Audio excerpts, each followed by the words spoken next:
Good morning, everybody, and welcome back to The Walk. Today is Monday, March 24th, and I took a little hiatus last week. I was on vacation for spring break. As many of you know, I work in the school system, and I am back in action. We are at the very beginning of Ezekiel chapter 39. We're going to be starting in verse 4. But if you did not see last Monday's video, you really ought to check it out. It gave us a lot of background about Gog and Magog. So in Ezekiel 39, for verses 4 through 9, there is a study note in the ESV Fire Study Bible, and it says, "In the end, Gog will fall on the mountains of Israel, becoming a meal for predatory birds. Fire will destroy the armies of those who have profaned the Lord's name. Gog's weapons will be burned, and it will require 7 years to dispose of them." We're going to get into all of that, but not today. Verse 4 says, "You shall fall on the mountains of Israel, you and all your hordes, and the people who are with you. I will give you to birds of prey of every sort, and to the beasts of the field to be devoured. You shall fall in the open field, for I have spoken, declares the Lord God. I will send fire on Magog and on those who dwell securely in the coastlands." Once again, ESV Fire Study Bible had a note, and it said, "By destroying the armies of the invading evil nations, the Lord will reveal his power and glory."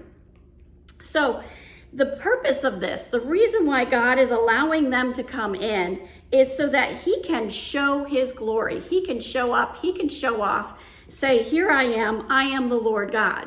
So verse 7 says, "And my holy name," that's one, I will make known in the midst of my people, and I will not let my holy name be profaned anymore.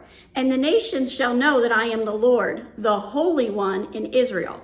Holy is there 3 times. That points to the Trinity. And there's 3 purposes here if you break it down.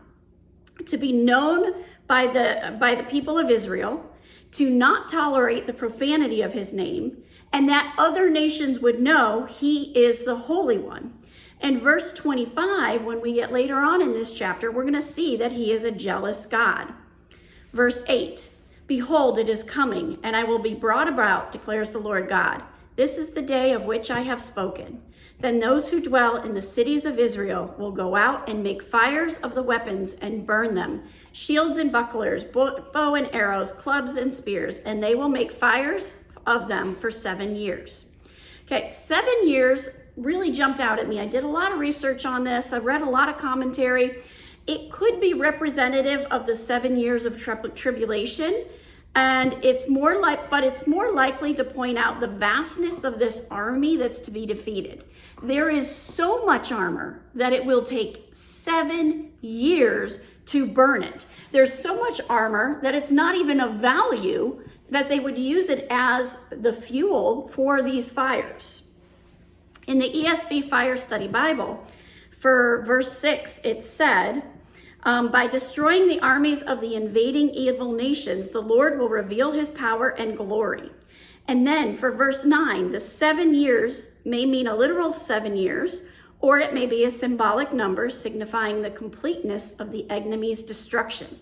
In either case, the message of this chapter is clear. In the end, God will be victorious, and all evil and suffering will be removed.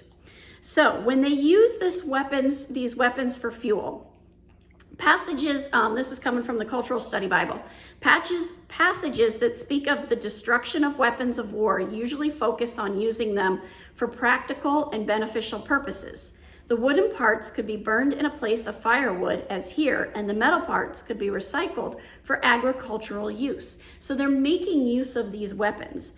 That magnificent armor that we just saw in previous chapters is now fuel for the fire. It has no value. Verse 10, "So that they will not need to take wood out of the field or cut down any of the forest. For they will make their fires of the weapons. They will seize the spoil of those who despoil them and plunder those who plunder them, declares the Lord God." So as we think this through, here comes this massive army with this major amount of armor. And that armor is only being used to burn in a fire because it has no purpose, it has no use. They don't have to go out in the fields and cut down trees to have fuel for the fire because God provided that fire in the moment of having Gog come in and Magog come in and attack. So what looked like a major calamity was actually part of God's provision. And he does the same thing for us. Have a wonderful day. God bless, and keep walking the walk.